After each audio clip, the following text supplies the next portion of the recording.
Namaskaram. Let us go back to Mahabharatam.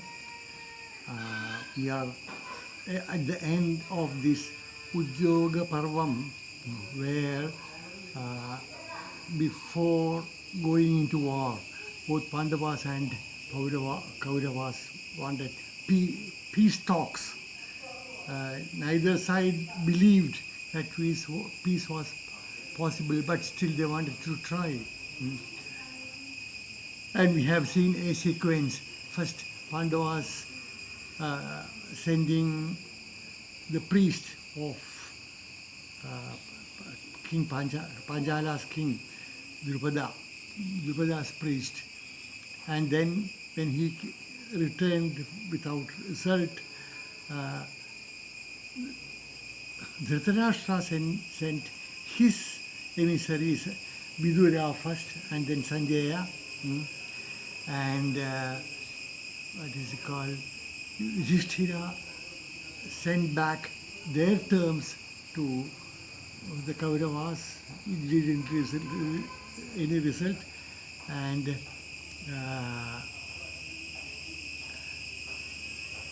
finally, Dhritarashtra sent Uluka, another minister. That also didn't yield result. Then Krishna went himself, went and stayed with Vidura. Vidura warned Krishna against Duryodhana's moves, saying that Duryodhana had evil intentions in his mind, so he has to be careful. But Krishna is not afraid of anything, he is not worried. And he spoke terms. Before going, he took the views, the terms of each and every on Pandava's side, especially Draupadi's message without words was very decisive. Draupadi simply showed her hair. We have said that. And Krishna consoled her that it is going to be that's what's going to happen. That is, Bhima will have Dushasana's blood on his hand. With that, he will tie your hair. So consoling, he went. He started negotiating, saying that give Pandavas their rightful share.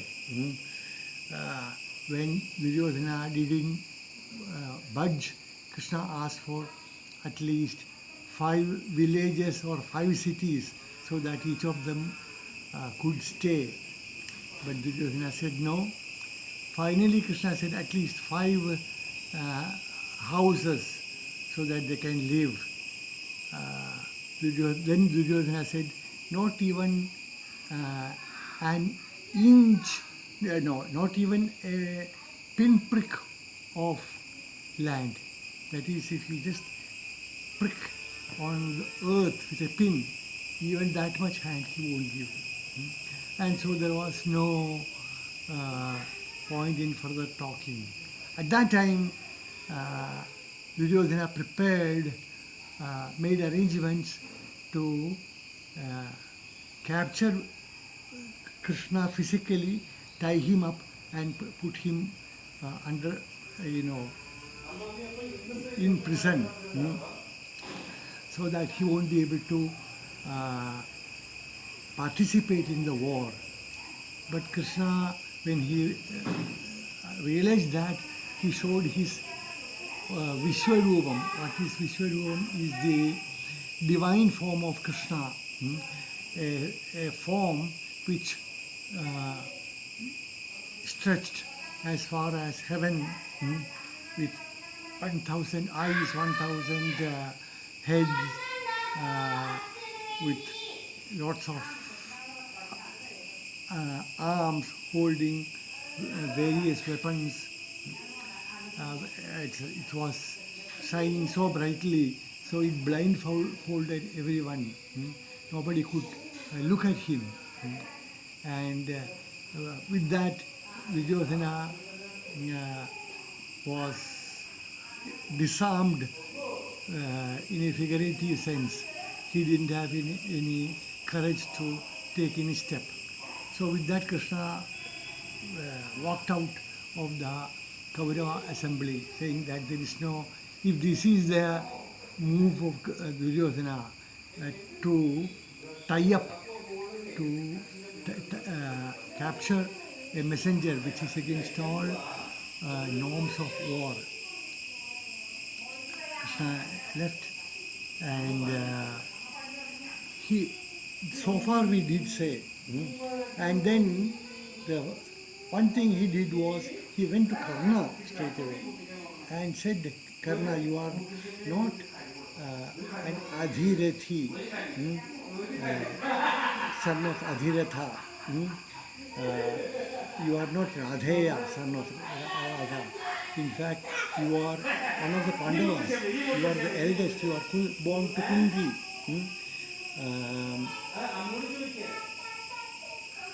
Born to Kunti. Karna said, I know all that. Then said, the rightful place for you is with the Pandavas. Go and you will be accepted as the eldest of the Pandavas. And then the whole world will be at your command. Will be under you. That means you can win over the whole world. So invincible will you will be when you join the Pandavas. But Karna said, I can't do that because when I was a anatha, a vagabond, a man without any address, it was Duryodhana who accepted me and made me the king of Anga, and thereby gave some pride in me, self-confidence in me. So my allegiance with Duryodhana is so strong that it will last until I die. So I shall not leave Duryodhana. Krishna knew that it is unlikely he will yield, but he wanted to try. Then he left. And finally, Kunti herself, one of the very important events in Mahabharata. Kunti herself went to Karna, and when Karna was at that time praying, and when he felt that there was somebody, he opened his eyes and saw Kunti. So he said, I pray to the queen of the Pandavas, I, the son of a charioteer, I bow to you. Then Kunti said, no Karna, you are not the son of an Adhiratha, you are my son. So you are a Parthiva like the other Pandavas. And I came to mention that to you and asked you, I came to say that you must join my other sons. And Karna said the same thing, what he told Krishna. So Kunti's attempt was also didn't yield any result. Only thing Karna said, the only thing I can promise you is that I shall not kill all the Pandavas. I shall kill 4 of them, leaving without, that is, I shall kill Arjuna only, not the other 4. So, in any case, you will be left with 5 sons. 4, and then either Arjuna or me. And Karna kept those words until last. With that, Kunti also went back. And that is the end of the Udyogaparvam. Now, before we go further, I thought it is good to recap the birth of the Pandavas, because that was said so long ago, and that too, it's a complicated event. So quickly, uh, the story started with Pradeepa, but that was a short episode. Pradeepa's son, Shandanu. The Mahabharata starts with Shandanu and his children. He uh, accepted Ganga, the goddess of Ganga, river Ganga, herself called Ganga, as wife, on condition that he shall never object to object in words or deeds anything his wife would do, Ganga would do. With that, Ganga came. They lived as husband and wife very happily. But when the Ganga delivered the first child, a boy, Ganga immediately threw that into the river and killed it. And Shandanu was aghast, he was shocked, but he didn't dare to say anything for fear that Ganga would leave. So Ganga did that to 7 of her children, and when the 8th was born, that to a boy, uh, Shantanu couldn't contain himself, so he objected, and Ganga said, all right, since you object, I shall not kill this son, but I can't stay here anymore as your wife because you have broken your promise. So I am going, leaving, I am taking my son with me. I shall take him to heaven and get him trained under the experts in heaven in each field of knowledge which he need, like naturally training in warfare, in all fields of warfare under the expert guidance, teaching, and also in ancient knowledge, Vedas, Puranas, everything. And then I shall bring him back and hand him over to you. So saying, Ganga disappeared with the firstborn.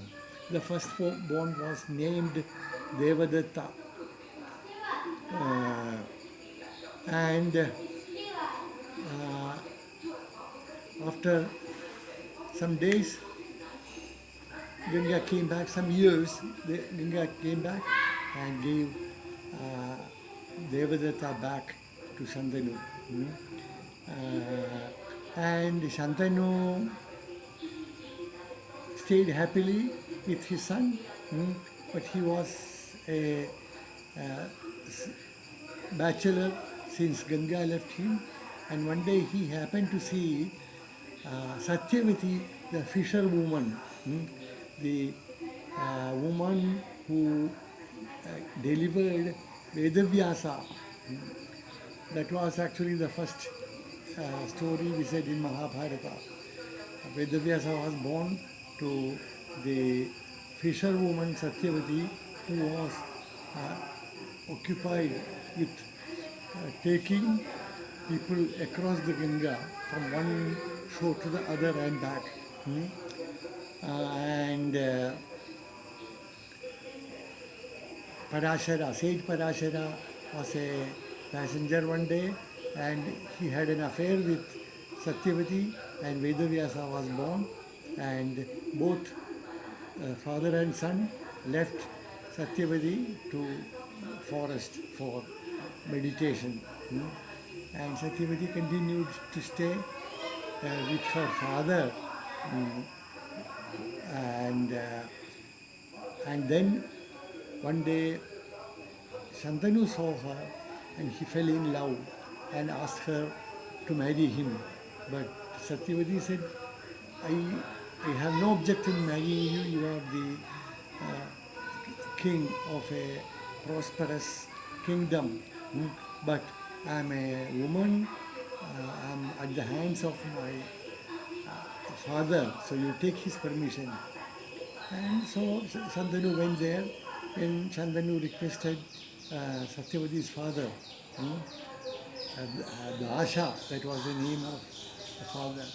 He said, I will gladly give it to you, her to you in marriage, but see, uh, on one condition, that the son born to him should become the king. He had that fear because the firstborn, Devadatta, was already there. So that he would have inherited the kingdom. So he didn't want his grandson to be dependent. And that was a difficult thing. So Shantanu went back without committing. But his mind was still on Satyavati. And when Devadatta realized there was something worrying him, something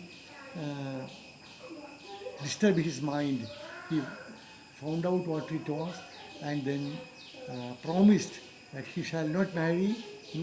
Uh, he forsake the throne. He said, I don't want the kingdom. I shall not accept the throne. But the Dasha, the king of the fishermen, Satyavati's father, said, no, that's not enough. That what about next generation? The children, if the child born to Devadatta makes a claim, again he will have seniority. Then Devadatta said, no, I declare, I take an oath that I shall not marry also. I shall remain a bachelor in my life so that issue doesn't arise. And this was such a terrible oath.